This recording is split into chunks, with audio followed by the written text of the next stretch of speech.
ಇದು ಚೆನ್ನಾಗಿದೆ. ಎಷ್ಟಾಗತ್ತಿದ್ರು rate? Sir 1,20,000 ಆಗುತ್ತೆ.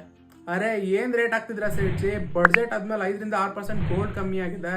ಅರೆ ಸಾವ್ಕಾರ್, ಇದು 22 ಕ್ಯಾರೆಟ್ ಗೋಲ್ಡ್ ರೇಟ್ ಇದು. ಇದಕ್ಕೆ plus GST making charges normal ಅಲ್ವಾ? ನಿಮ್ಗೆ ಯಾವ ಲೆಕ್ಕ ಸಾವ್ಕಾರ್ ಇದಲ್ಲ? ಸೇಠ್ಜಿ ಈ ಹಾಲ್ಮಾರ್ಕ್ ನೋಡಿದ್ರೆ 750 ಇದೆ. 750 18 ಕ್ಯಾರೆಟ್ ಅಲ್ವಾ? ಬಿಳಿ ಅಷ್ಟಕ್ಕೆ ಹಾಕಿ ಸರ್. ಇಲ್ಲ ಸರ್, ಗೊತ್ತಾಗ್ದಿಲ್ಲ, ನಮ್ಮ ಹುಡುಗ ಕೊಟ್ಟಿದ್ದಾನೆ. ಚೋಟು ಯಾಕಪ್ಪ ಹಿಂಗ್ ಮಾಡ್ದೆ? ಓ ಸೇಠ್ಜಿ, ಎಷ್ಟು ಜನಕ್ಕೆ ಈ ತರ ಮೋಸ ಮಾಡ್ತಿದ್ಯಾ ನೀನು? ನೋಡಿ, ನೀವು ಗೋಲ್ಡ್ ತಗೋಬೇಕಾದ್ರೆ ಒಂದೊಂದು ಹಾಲ್ಮಾರ್ಕ್ಗೂ ಒಂದೊಂದು ಯೂನಿಕ್ ಕೋಡ್ ಇರುತ್ತೆ. ಮಾಫ್ ಕರ್ದೋ ಸಾಬ್, ನಾನು ಈಗಲೇ ಬೇರೆ ಕೊಡ್ತೀನಿ. ಇರೋ ಸೇಠ್ಜಿನ ಮುಗ್ದಿಲ್ಲ. ಗೋಲ್ಡ್ ಪ್ರೈಸ್ ನ ಹೆಂಗ್ ಕ್ಯಾಲ್ಕುಲೇಟ್ ಮಾಡೋದು ಅಂತ ಕೂಡ ಹೇಳ್ತೀನಿ. ನೀವು ಗೋಲ್ಡ್ ನ ಪರ್ಚೇಸ್ ಮಾಡೋ ದಿನದ ಪ್ರೈಸ್ ಡಿವೈಡೆಡ್ ಬೈ 999 ಇಂಟು ನಿಮ್ ಹಾಲ್ಮಾರ್ಕ್ ನಂಬರ್ ನ ಹ್ಯಾಡ್ ಮಾಡಿದ್ರೆ ನಿಮ್ಗೆ ರಿಯಲ್ ಗೋಲ್ಡ್ ಪ್ರೈಸ್ ಗೊತ್ತಾಗುತ್ತೆ. ತಗೊಳ್ಳಿ ಸರ್, ಬಿಲ್ ನೀವೇ ಹಾಕೊಳ್ಳಿ. ಅದು ನಿಮ್ ಕೆಲಸ. ನಂದೇ ಇದ್ರು ಜನಗಳನ್ನ ಅವೇರ್ನೆಸ್ ಮಾಡೋದಷ್ಟೇ.